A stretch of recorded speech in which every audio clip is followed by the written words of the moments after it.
17 நாட்கள் கழிந்திருக்கின்றன. இயக்குனர் இமயம் பாரதி ராஜா மறைந்து அதற்குள் தலையில் இன்னொரு இடி விழுந்திருக்கிறது. பாக்யராஜின் மறைவு. பாரதி ராஜாவை புதைத்த மண்ணின் ஈரம் இன்னும் காயவில்லை. அதற்குள் பாக்யராஜின் உடலுக்கு நாம் தீமூட்ட வேண்டிய இடத்தில் காலம் நம்மை தள்ளியிருக்கிறது. பாக்யராஜின் மறைவு எனக்கு தனிப்பட்ட முறையில் ஒரு நட்பின் இழப்பு. பாக்யராஜை நீங்கள் ஒரு தனி மனிதனாக மட்டும் கருதிவிடக்கூடாது. அவர் ஒரு பன்முக கலைஞர், கதாசிரியர், எழுத்தாளர், திரைக்கதை ஆசிரியர், இயக்குனர், இசையமைப்பாளர், முடிந்தால் ஒரு பாடலாசிரியர், நடிகர், இயக்குனர், தயாரிப்பாளர்.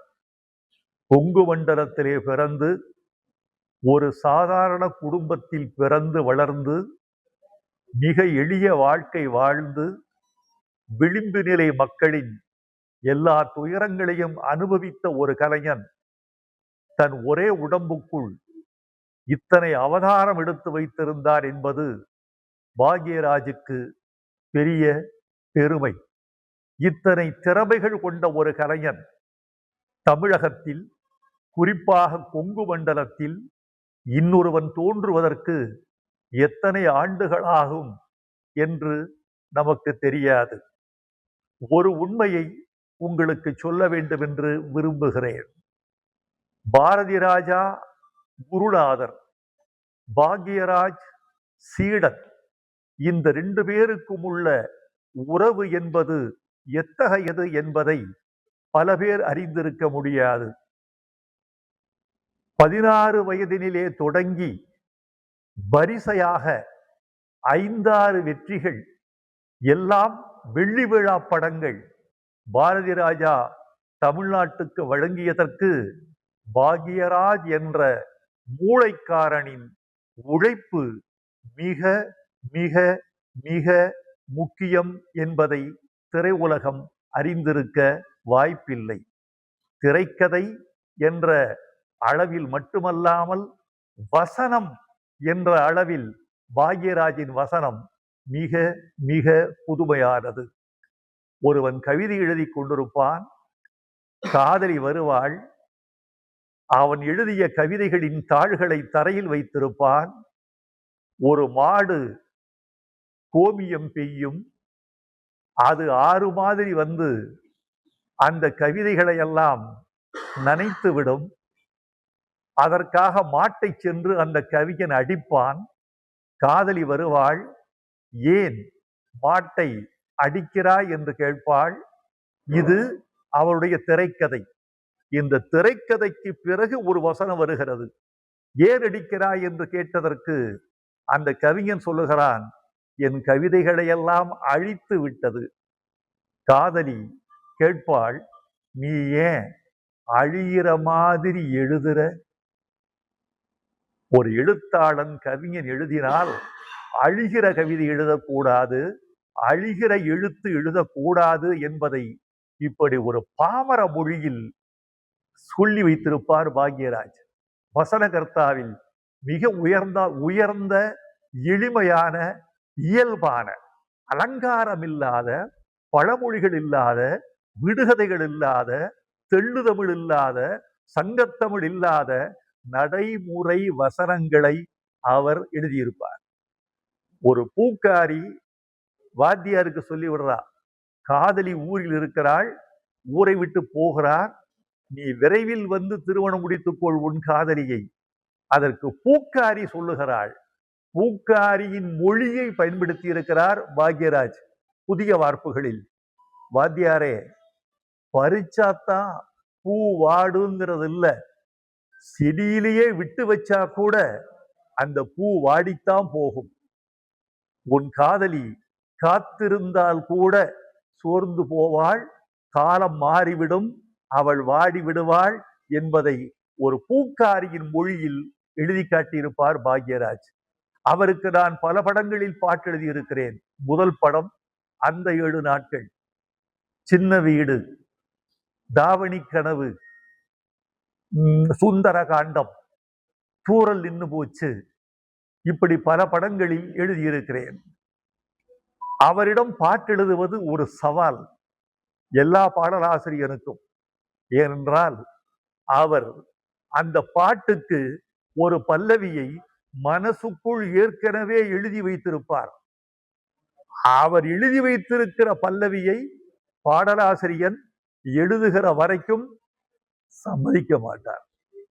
அவர் எவ்வளவு அழகான பல்லவி கொடுத்தாலும் தான் நினைத்ததை சொல்லுகிற வரைக்கும் அவர் விடவே மாட்டார்.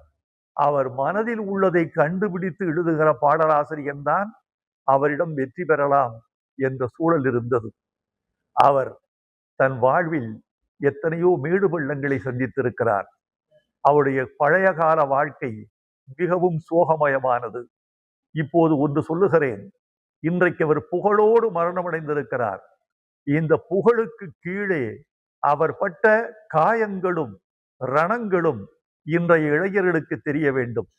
சென்னையில் வாய்ப்பு கிடைப்பதற்கு முன்னால் ரிக்ஷா ஓட்டியவர் பாக்யராஜ் என்பதை நீங்கள் யாரும் மறந்துவிடக் கூடாது. சின்ன சின்ன தோல்விகளில் யாரும் துவண்டு விடக்கூடாது. எல்லா வகையான வாழ்க்கையையும், எல்லா வகையான அனுபவங்களையும், அடிகளையும் இடிகளையும் பெற்றுத்தான் ஒரு மனிதன் முன்னேறுகிறான்.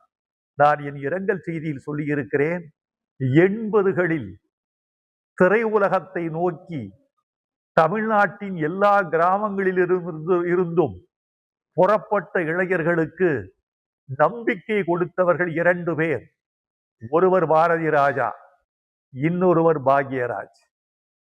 இயக்க முடியும் என்ற நம்பிக்கையை பட்டிக்காட்டு இளைஞர்களுக்கு கொடுத்தவர் பாரதி ராஜா. எழுத முடியும், நடிக்க முடியும் என்ற நம்பிக்கையை சராசரி இளைஞனுக்கு கொடுத்தவர் பாக்யராஜ். இந்த 2 பேரையும் திரையுலகம் மறந்துவிட முடியாது. இந்த 50 ஆண்டுகளில் திரையுலகம் சந்தித்த எல்லா மாற்றங்களுக்கும் அடிப்படையானவர்கள் இந்த இருவரும். பாக்யராஜினுடைய புகழ் வாழ்க. சுந்தரகாண்டம் என்று அவர் ஒரு படம் எடுத்தார். எனக்கு தொலைபேசியில் சொல்லி சுந்தரகாண்டம் என்றால் என்ன என்று கேட்டார். கம்பன் எழுதிய ராமாயணத்தில் ஒரு காண்டம் சுந்தரகாண்டம். அந்த சுந்தரகாண்டத்தில் தான் அனுமன் சீதையை அசோகவனத்தில் சந்தித்து தன் சூளாமணி கொடுத்து, சூளாமணி படலம் என்று ஒரு படலமே இருக்கிறது.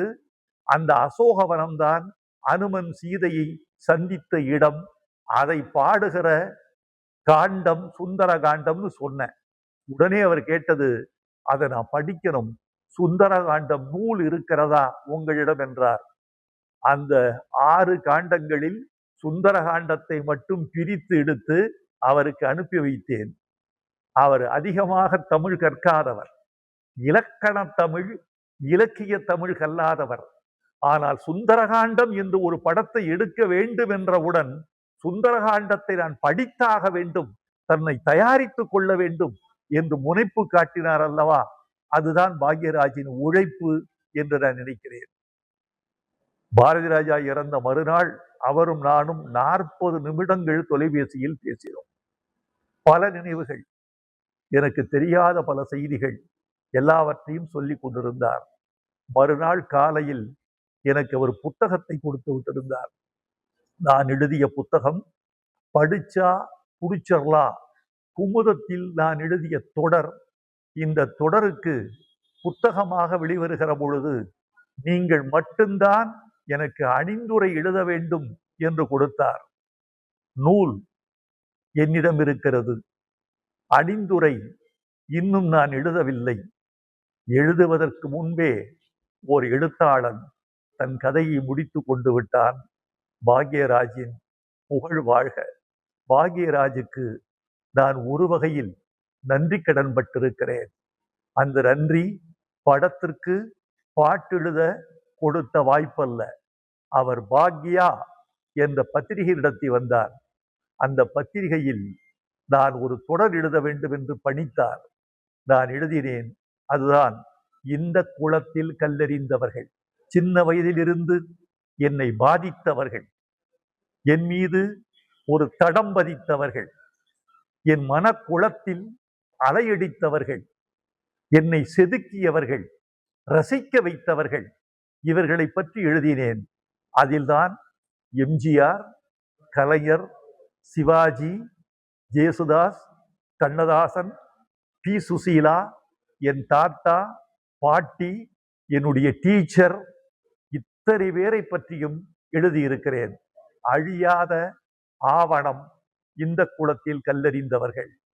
அதை எழுத வாய்ப்பளித்து மேடை அமைத்து கொடுத்தவர் பாக்யராஜ். ஒரு எழுத்தாளன் என்ற முறையில் சக எழுத்தாளனுக்கு என் அஞ்சலியை தெரிவித்துக் கொள்கிறேன். சகோதரி பூர்ணிமா பாக்யராஜ் அவர்கள் அவரை நிழலாக தொடர்ந்து வாழ்ந்தவர். இனி தனியாக இருக்கிற அந்த சகோதரி நினைத்துத்தான் நான் வருந்துகிறேன். எப்படித்தான் மீதி காலத்தை கழிக்கப் போகிறாரோ என்று அவர் மீது எனக்கு அனுதாபம் நேருகிறது. அவரை இழந்து வாடும் குடும்பத்தார்க்கும், கலை குடும்பத்தார்க்கும், ரசிகர்களுக்கும் என் ஆழ்ந்த இரங்கல். இன்று காலையில் என் விமானம் சென்னையிலிருந்து கோவைக்கு புறப்பட்டது. ஓடுதளத்தில் விமானம் நகரும் பொழுது எனக்கு ஒரு தொலைபேசி வந்தது. பாக்யராஜ் இறந்து விட்டார். அதன் பிறகு விமானம் என்னை சுமந்தது என்பதை விட விமானத்தை ஒரு 50 நிமிடம் நான் சுமந்தேன் என்று சொல்ல வேண்டும். அவருடைய புகழ் வாழ்க. இளைஞர்கள் பாக்யராஜிடம் நம்பிக்கை பெறுக. உழைத்தால் ஒருவன் உயரலாம் என்ற பாடத்தை விட்டுவிட்டு பாக்யராஜ் மறைந்திருக்கிறார் என்பதை புதிய தலைமுறை புரிந்து கொள்க. நன்றி.